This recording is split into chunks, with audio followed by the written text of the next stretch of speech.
The crystal champagne flute felt impossibly heavy in my hand, its delicate stem threatening to snap between my trembling fingers.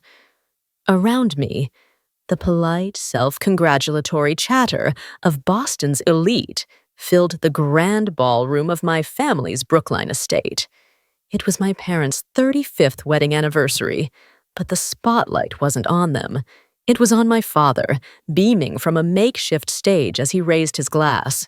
"It is my profound honor," he announced, his voice echoing with pride, "to pass the torch of Prescott Holdings to a new generation.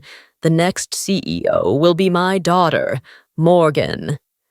A wave of elegant applause swept the room as my younger sister Morgan glided to the stage, the picture of corporate grace. But the real blow hadn't landed yet. It came when she began her presentation, her voice confident as she unveiled the company's bold new vision. On the massive screen behind her, mock-ups and architectural renderings began to appear. Luxury condos integrated with community art spaces, subsidized studios for local artists, a public-private initiative to revitalize neighborhoods through creativity. My breath caught in my throat. It was my project, the Art Block Initiative, the exact idea I had poured my soul into 5 years ago, only to be dismissed as a fanciful, unprofitable daydream. Now, repackaged in her slick corporate branding, my dream was being applauded as her genius. My name is Audrey, and I was watching my own sister publicly erase me from our family's history. If you've ever felt completely invisible in a room full of people who are supposed to see you, let me know by tapping the like button so I know I'm not alone in feeling this. That single, public moment of betrayal was the catalyst for everything that came next. I didn't make a sound. I simply placed my untouched champagne flute on a passing waiter's tray, the glass making a soft click, and turned. Moving through the crowd felt like wading through water, every smiling face a mask I couldn't bear to look at. I slipped out a side door and walked down the long, mahogany-paneled hallway until I reached the one room I knew would be empty, my father's library. The air inside was cool and smelled of old leather and paper, a scent that usually comforted me but now felt suffocating, like the weight of a history I was no longer a part of. I sank into one of the deep leather armchairs, the silence a roaring in my ears. I wasn't sad. I was hollowed out, a space carved out by a betrayal so deep it felt surgical. The heavy oak door creaked open, and I tensed, expecting my mother to come and chide me for my disappearance. But it wasn't her. A little girl with serious brown eyes and a cascade of dark curls stood in the doorway, clutching the hand of a man with a kind, weary face. She pointed a small finger at me. "Daddy," she whispered, her voice carrying clearly in the stillness. "She looks like the lady in the sad painting upstairs." The man's eyes met mine, filled with an immediate, gentle apology. "I am so sorry to intrude," he said, his voice a low, steady baritone. "My daughter Mia and I were just looking for a quiet corner. I'm Julian, by the way, the architect for the new Prescott building." The irony was a physical blow. Of course he was. He didn't ask if I was okay. He just gave a small, understanding nod, a simple acknowledgement from a stranger that felt more real than anything I had experienced all night. It's strange how one person's quiet decency can feel like a lifeline. Drop a comment with the city or state you're watching from if you believe that sometimes the kindness of a stranger can be more healing than the love of family. That quiet moment in the library was a seed, but to understand what grew from it, you have to see the soil it was planted in.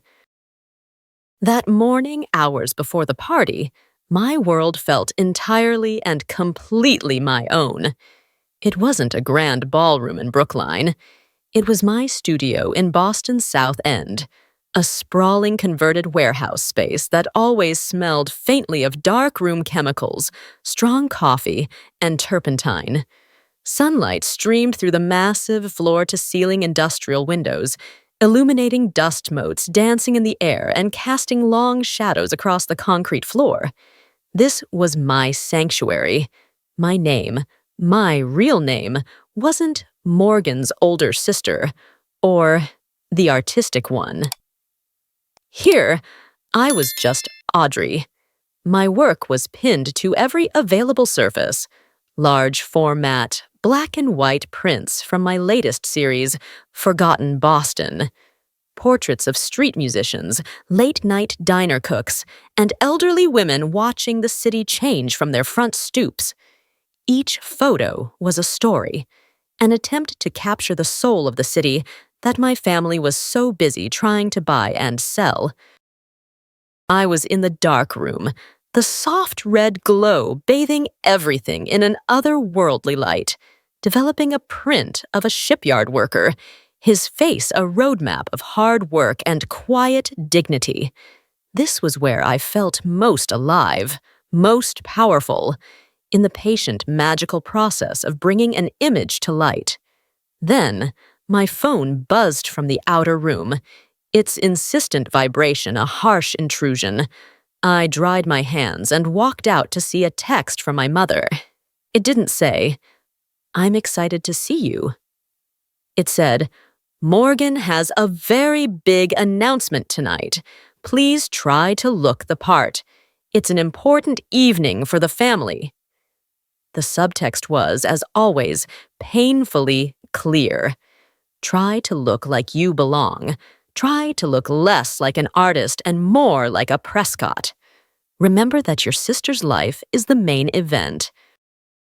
It was a familiar exhaustion, the deep sigh of a woman who knew she was about to spend her entire evening defending a life she was immensely proud of, to the very people who should have been her biggest champions. That heavy feeling of being a disappointment wasn't just a mood. It had an origin story. It was born 5 years ago, not in a ballroom, but in the sterile, suffocating silence of the Prescott Holdings boardroom. I was 29, buzzing with a nervous energy that felt like electricity under my skin. I stood at the head of that ridiculously long mahogany table, my presentation queued up, my heart thumping with a desperate, hopeful rhythm. My audience was just 3 people: my father, my mother, and Morgan. I wasn't asking for a handout. I was presenting a meticulously researched business proposal, complete with financial projections and a phased rollout plan. I called it the Art Block Initiative. My vision was to acquire and redevelop a neglected industrial block in the Seaport District, transforming it into a vibrant hub where residential lofts coexisted with subsidized art studios, galleries, and performance spaces. It was a legacy project, a way for the Prescott name to mean something more than just luxury and exclusion. I spoke for 20 minutes, my voice echoing slightly in the vast room, my passion bleeding into every word. When I finished, the silence was absolute. My father leaned back in his leather throne, steepling his fingers. "The return on investment is speculative at best, Audrey," he said, his voice flat. "We are in the business of building tangible assets, not funding social experiments." But it was Morgan's comment that truly broke me. She didn't even look at my presentation. She just smiled, a tight, condescending little smile. "It's a lovely idea, really." "Very you," she said, her tone dripping with false sweetness. "But this is the real world. Maybe you could volunteer for a local arts council in your spare time?" She didn't just dismiss my idea. She dismissed my entire identity, reducing my life's work to a weekend hobby. If you have ever poured your heart into a passion or a dream, only to have someone you love call it unrealistic. I want you to share that experience in the comments below. Let's create a space where our ambitions are seen and validated. That day, I walked out of the boardroom feeling small and foolish, never imagining that 5 years later she would stand on a stage and claim my foolish dream as her own. So when I walked through the grand entrance of the Prescott estate that evening, the ghost of that boardroom rejection followed me like a shadow. I had my social armor on, a simple but elegant black dress that felt like a compromise between their world and mine, and a smile that I had practiced in the mirror until it looked genuine. It didn't take long for the gauntlet to begin. My Uncle Robert, a man who measured success in stock portfolios, was the first. "Audrey, still taking those pretty pictures, are we?" he boomed, clapping me on the shoulder. "That's nice. My son just made partner at his law firm, 29 years old, a real go-getter." The unspoken comparison hung in the air between us. He has a real career, you have a hobby. I just smiled. That's wonderful news for him. Next was my Aunt Carol, who scanned my outfit with a critical eye. "You look so creative tonight," she commented, her tone making the words sound like a diagnosis. "Is that what people are wearing downtown these days?" I deflected with a practiced grace, talking about a recent gallery opening, but her point was made. You are not one of us. Each conversation was a subtle jab, a gentle reminder of my place in the family ecosystem. I was the wild satellite, orbiting the bright, burning sun that was my sister, Morgan. They asked about my projects, with the same placid curiosity they might ask about a neighbor's new puppy. I spent the first hour perfecting the art of the polite escape, navigating from one conversation to another, my glass of sparkling water serving as a prop. No one asked about the meaning behind my work. No one asked if I was happy. They just saw the life I had painstakingly built for myself as a waiting room, a temporary phase before I inevitably came to my senses and joined the real world. By the time my father stepped up to the microphone, I was already exhausted from defending a life I shouldn't have to defend. And I had no idea the evening had barely begun. The quiet of the library didn't last long. The heavy oak door swung open again, this time with a sharp thud as it hit the doorstop. It wasn't my mother. It was Morgan, her face a mask of cold fury, her party dress seeming like armor. Her eyes swept the room, cataloging the scene. Me, slumped in the chair, and the unexpected presence of Julian and his daughter. She ignored them completely, her focus zeroed in on me. "There you are," she hissed, her voice low and sharp. "Hiding in the library. Are you seriously trying to make a scene at Mom and Dad's anniversary? How incredibly selfish!" I straightened up, the exhaustion replaced by a surge of cold adrenaline. "A scene? Morgan, you stood on that stage and presented my work as your own." She let out a short, incredulous laugh. "My work? Oh, Audrey, don't be so naive. An idea is just a thought on a piece of paper. It's worthless without capital, without connections, without a leader who can actually execute it. Things you wouldn't understand from inside your little dark room." "You called it a daydream," I shot back, my voice trembling but clear. "You said it was a lovely idea for a nonprofit, and now it's the multi-million-dollar future of Prescott Holdings?" "I made it viable," she snapped, taking a step closer. "I made it profitable. I did the hard work you were incapable of doing. Frankly, you should be thanking me. And what are you doing now? Complaining to our company's architect? This is pathetic and unprofessional."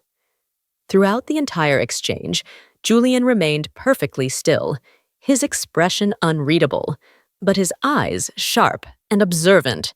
He watched us, his gaze shifting from my face, raw with betrayal, to Morgan's, twisted with defensive rage. He was no longer just an architect. He was a witness. Mia, sensing the tension, quietly clutched her father's hand, her big eyes wide. Morgan gave one last withering glare before turning on her heel and stalking out, leaving a toxic silence in her wake. The silence Morgan left behind was heavier than any sound. It was thick with humiliation. I couldn't bring myself to look at Julian. My family's ugliest secrets had just been paraded in front of this stranger, this man my sister had effectively called her employee. I just sat there, waiting for the inevitable awkward platitude, the "I'm sorry you're going through that," or the hasty "we should probably go." I braced myself for the pity, but it never came. Instead, after a long moment, Julian spoke, his voice calm and measured. "So," he began, as if he were analyzing a blueprint, "the Art Block Initiative. That was the original name?" I looked up, surprised by the directness. I could only nod. He continued, looking past me as if seeing the project in his mind's eye. "What your sister presented tonight is a very competent commercial development. It's about creating a marketable lifestyle, maximizing profit per square foot.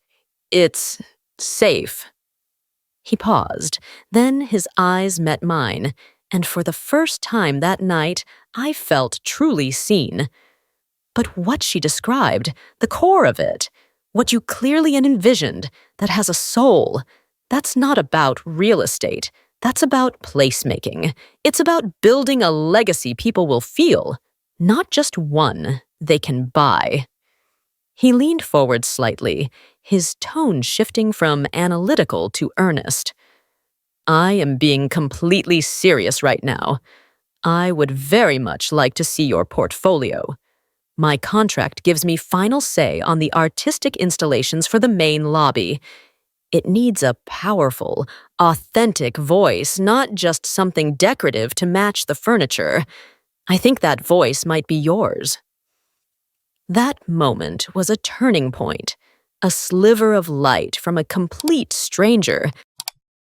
Have you ever had a moment where the validation from one person, even someone you just met, mattered more than a room full of people you've known your whole life?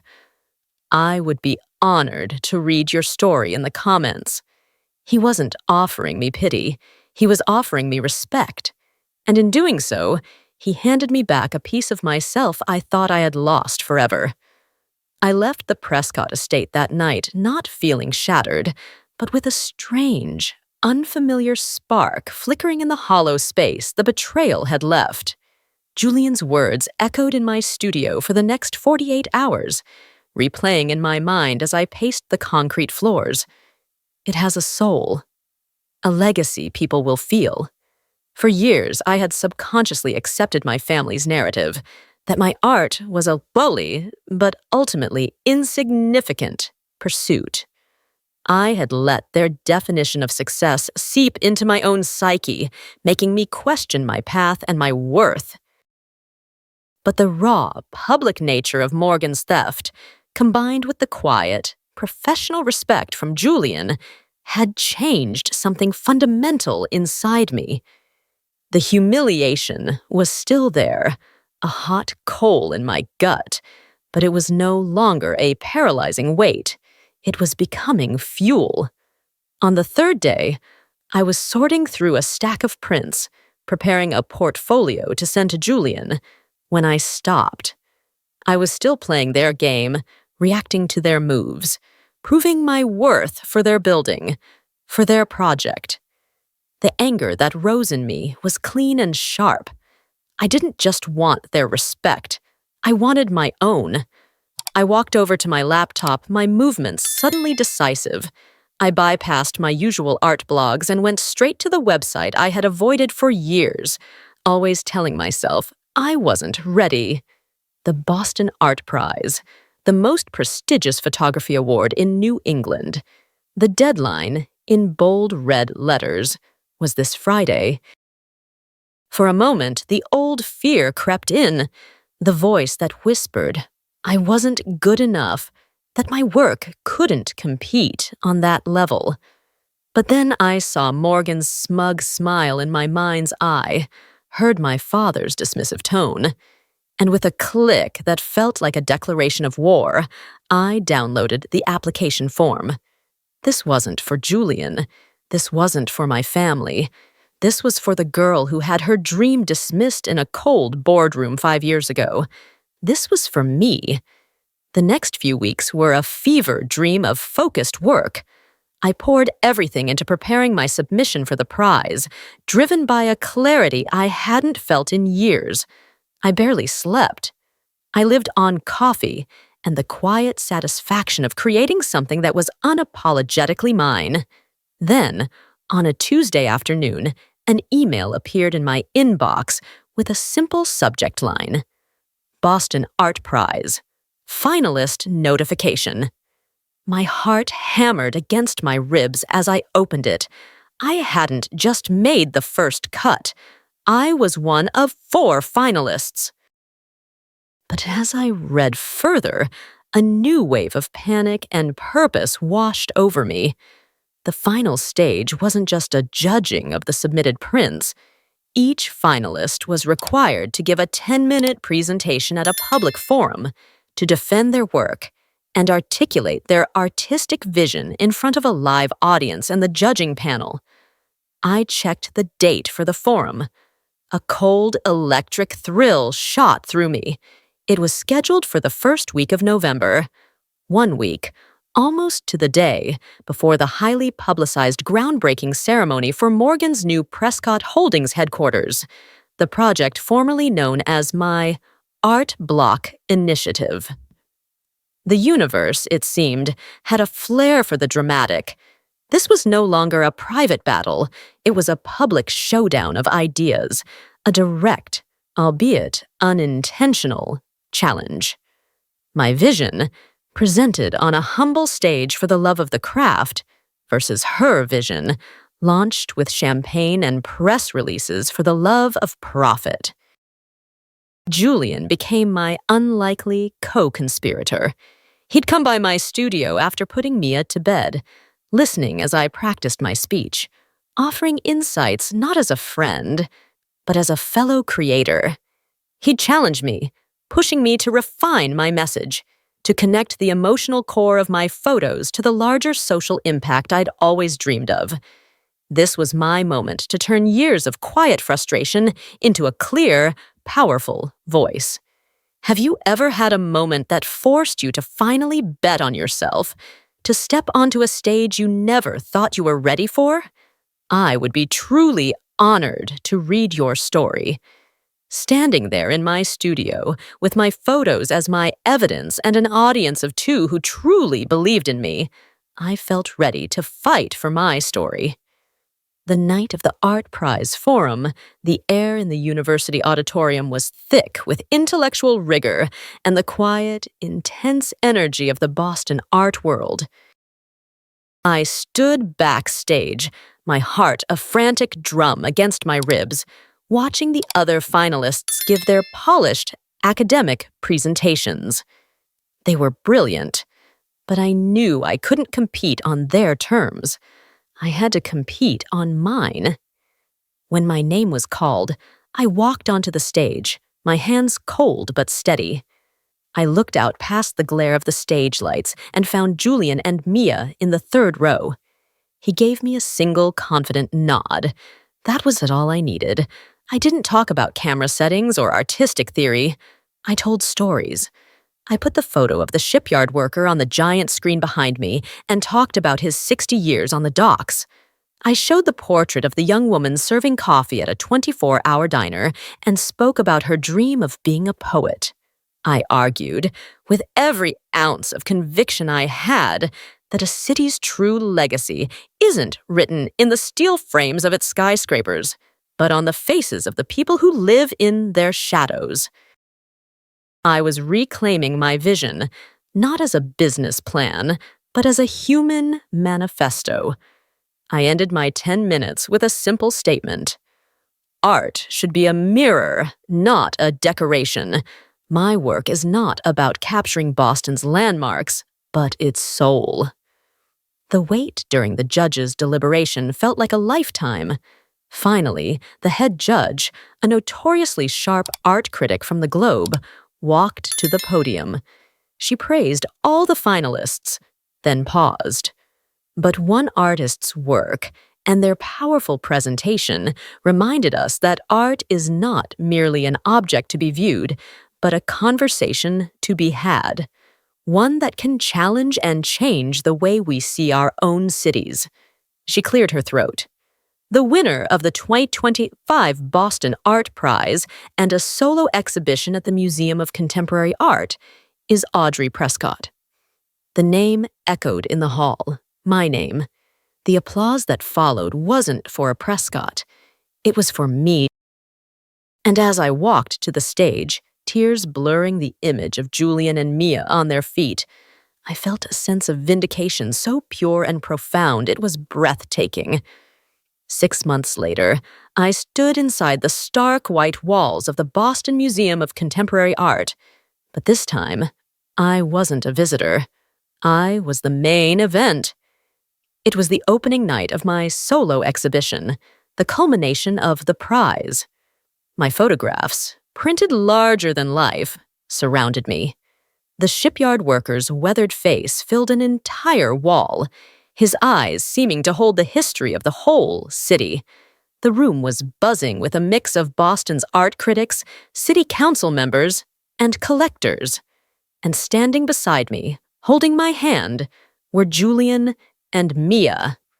They weren't my rescuers. They were my partners, my family. They had been there through every late night and moment of self-doubt leading up to this. Then, through the crowd, I saw them. My parents and Morgan, looking profoundly out of place. Their usual confidence was replaced by a hesitant uncertainty as they navigated a world that was entirely mine. My father walked slowly through the gallery, stopping for a long time in front of the shipyard worker portrait. When he finally turned to me, his eyes held a look I'd never seen before, a kind of bewildered respect. "I never saw him, Audrey," he said, his voice quiet. "I've driven past those docks 1,000 times, but I never truly saw him until now." Later, Morgan found me by the gallery's large window overlooking the city. She held a glass of white wine, but wasn't drinking it. "The groundbreaking for the headquarters was last week," she said, not looking at me. "We got some decent press." She paused. "But not a feature in the Globe calling our building the conscience of the city." She finally met my gaze, and her expression wasn't apologetic, but it was clear. It was the look of a competitor who knew she had been outmaneuvered. "You won, Audrey. You were right. Your daydream was the better story all along." It wasn't forgiveness. It wasn't an emotional reunion. It was something more real. A truce, signed on my terms, in my house. Standing there in the museum, surrounded by the quiet hum of appreciation for my work, I thought about that night in my father's library. I had felt so completely broken, like a discarded draft of a story my family had decided not to tell. I thought the only way to heal was to get them to finally see my worth. But I was wrong. The journey of the last year wasn't about forcing them to change their definition of success. It was about me believing so fiercely in my own that their opinion became irrelevant. The goal was never to tear their world down. It was simply to build my own, and on my own terms, so solidly and beautifully that it could no longer be ignored. The family I found with Julian and Mia wasn't a reward for winning. It was what happened when I finally stopped trying to fit into a life that wasn't mine and had the courage to live in my own skin. They didn't fall for the version of me that was trying to please the Prescotts. They connected with the real Audrey, the artist, the dreamer, the woman who believed in finding the soul of things. I learned that the most profound validation will never come from a boardroom or a family's approval.